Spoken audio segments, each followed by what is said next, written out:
Welcome to Whitehorse RV Center in Williamstown, New Jersey, where today we're doing a walkthrough video demonstration of some of the features and systems operations of this 2020 Forest River Gray Wolf Limited 23 DBH. This is stock number GW3127, and the features and systems you see will be unique to this particular stock number. We're going to start at the front with the power tongue jack operation. You can raise and lower the tongue jack using the switch. This is your light switch, which is a toggle switch. And if you did have a power failure or dead battery, you could remove this hole and manually use a crank handle to raise and lower the tongue jack. There are 2 propane bottles on the front. Make sure your valves are set to the open position, and you have an automatic regulator here. So when it switches to the opposite tank, this will change to red and allow you to top off the secondary or primary tank, and it will be running off of the secondary tank. You also have a propane cover here with a hinged lid for access. So this is nice to cover it. And then you can just lift up that lid to access the valves and check your regulator. On the off door side, this is the hot water heater. This is the drop down access panel. This will vent warm air during normal operation. So make sure you don't block any of these openings. Of note in here, you do have a plug which you would remove for winterizing that would drain down the tank. Make sure to reinstall that plug when you're ready to go back for your season and use the water heater again. Your electric element is located right here with the toggle switch. You would have your pilot would be lit on this side, and then you do have a push to reset button. Make sure this area is kept free of any debris or spider webs because they can wreak havoc with that system. So you just really want to drop it down and clean it and check it occasionally. And then this will lock once you're done with that for travel. A little difficult to show you one-handed. There we go. Up underneath the camper, you'll see stabilizer jacks. There's a crank handle to raise and lower those. Your cable hookup is here if you do have cable available at your campsite. Low point drain is a way to drain some fresh water off of your tank. Coming to the back of the camper, we have utility center and hookups here. So you have both fresh water and city water. Fresh water is your onboard water tank used if you're going to be self-contained or dry camping. City water would be used hooked up to a city water connection at your campsite. If you're using your fresh water tank, you're going to use the onboard water pump to pressurize the system. This would be non-pressured. And if you're hooked up at the campground, you're already pressurized. And we'll show you that inside. You also have detachable 30 amp power cord here, which just unscrews and stores inside the camper in a compartment. Outside shower with hot and cold water. This is a lockable door.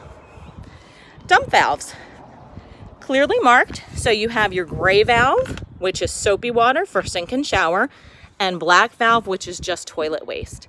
You would attach your sewer hose here that comes with the model. Detach this cap, attach your sewer hose. A good tip is to let the black tank toilet waste accumulate for a couple of days, then pull that black valve to dump the toilet waste, then pull the gray valve and let the soapy water wash through those lines. Outside storage compartment, which is lockable. Sewer hoses in the back bumper. Make sure for travel you are putting that back in there and popping these bumper caps on really good.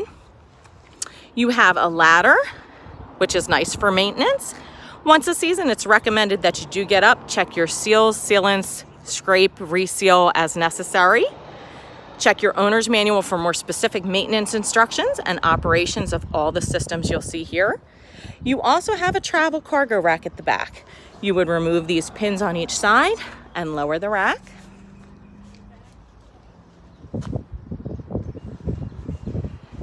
Coming down this side, you have your power stabilizer jack.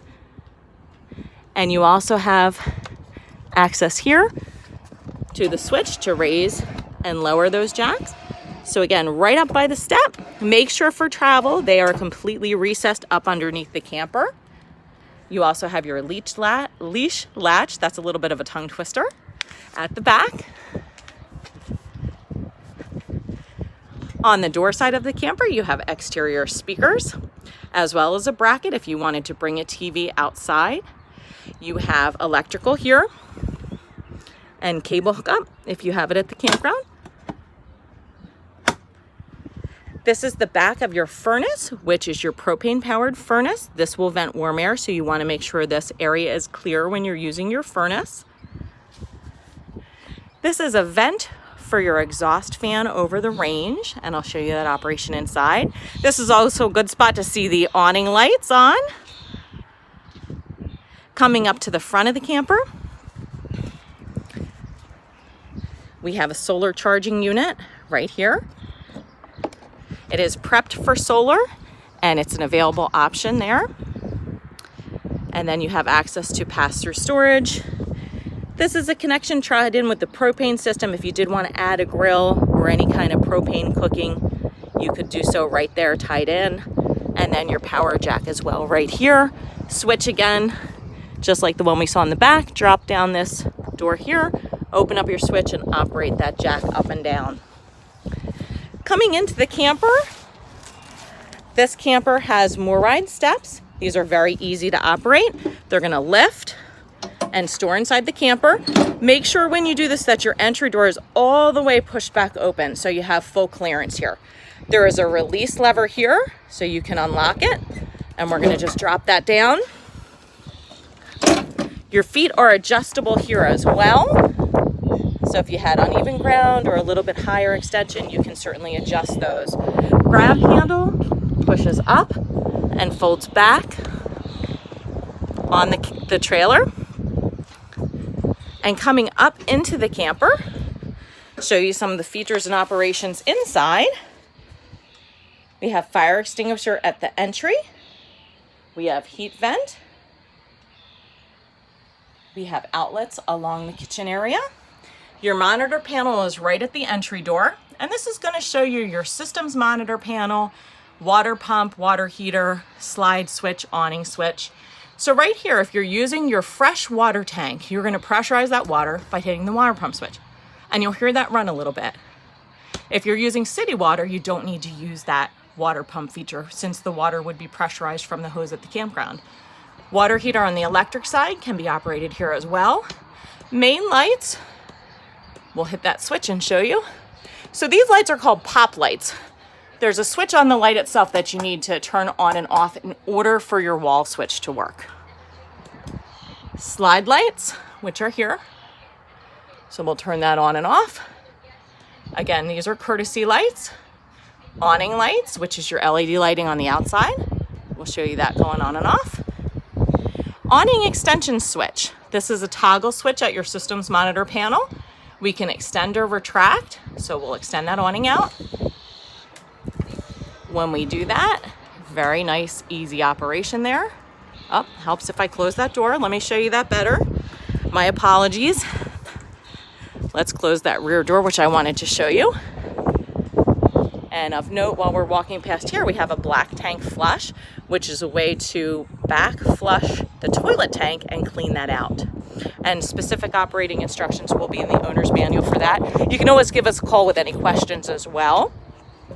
So let's do that awning again. So remember to have your doors, especially the back door here, closed to allow it to fully open.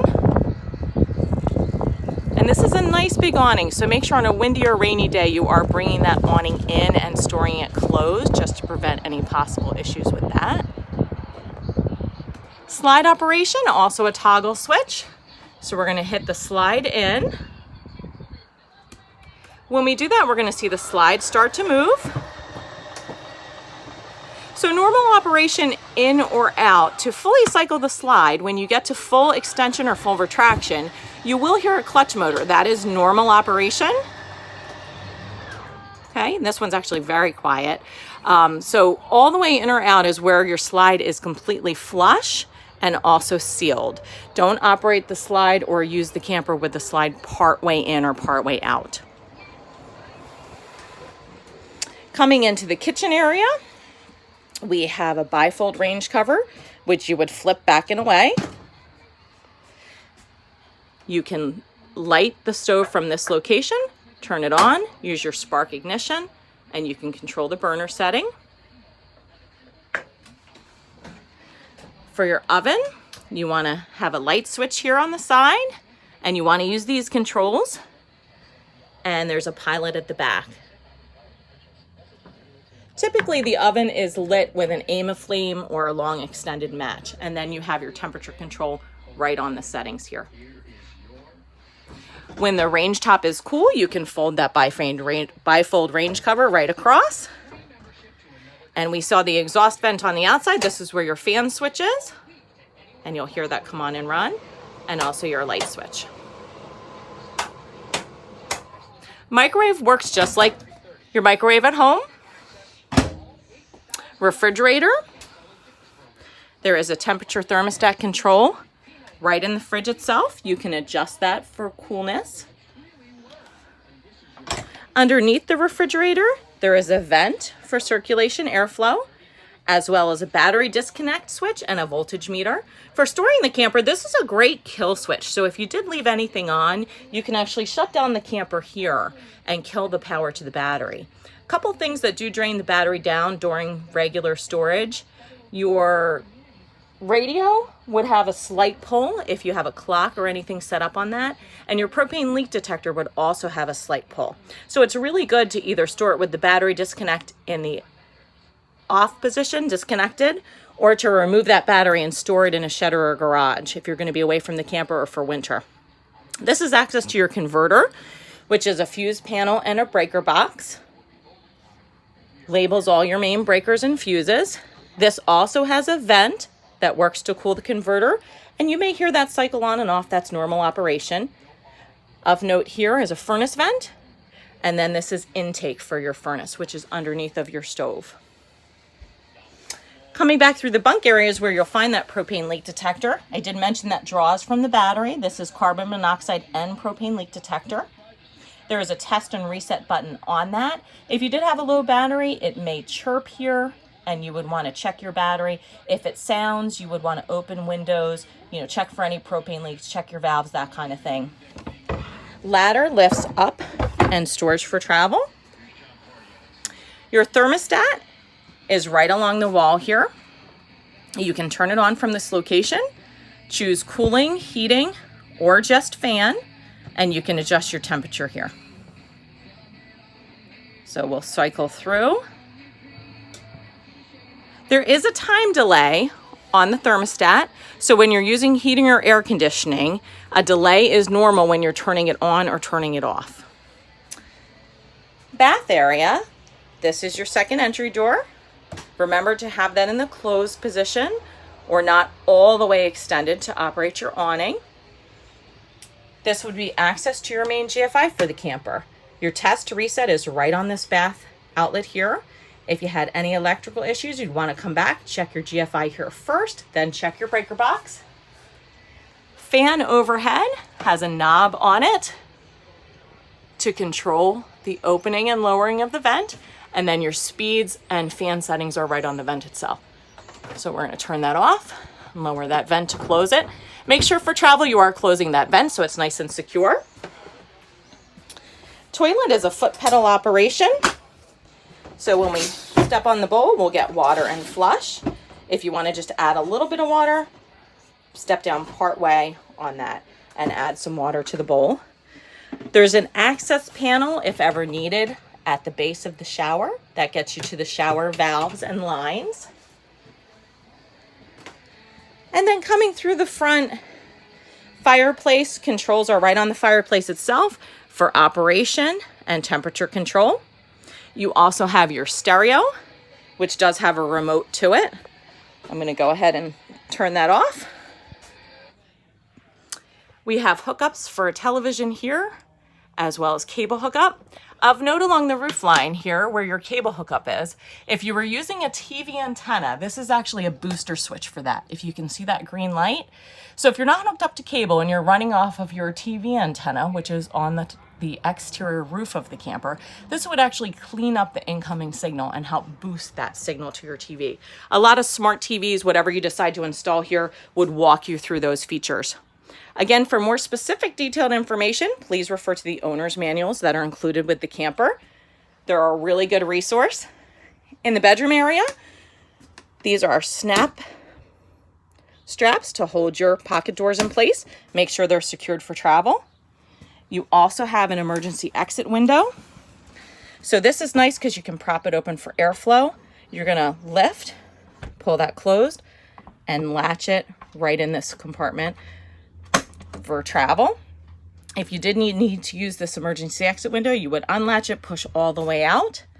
Along the side, this is a holder for an aftermarket available Furrion product. It's a wireless charging dock. So again, that's available as an aftermarket product. And then your reading lights behind your bed, pop switches right on the lights themselves. Overhead air conditioning vents. Like to show you the main air conditioner as well here. So you see your vents and your skylight, which you can open and close with the shade. Your main intake for the air conditioner is here. It's tied in with that wall thermostat we saw. Just of note here, a couple things. You have a chill grill where you can close this or open this to dump more cold air into the living area quickly. And behind this would be a drop-down panel, and it's a filter. That is a good idea to keep dust-free and clean once a season. You can vacuum it, clean it, or they are replaceable. Again, this is a feature and operations walkthrough of some of the systems of a 2020 Grey Wolf 23 DBH. We hope you've enjoyed this walkthrough. We wish you much happy RVing ahead. Feel free to give a call with any questions. Thanks for watching.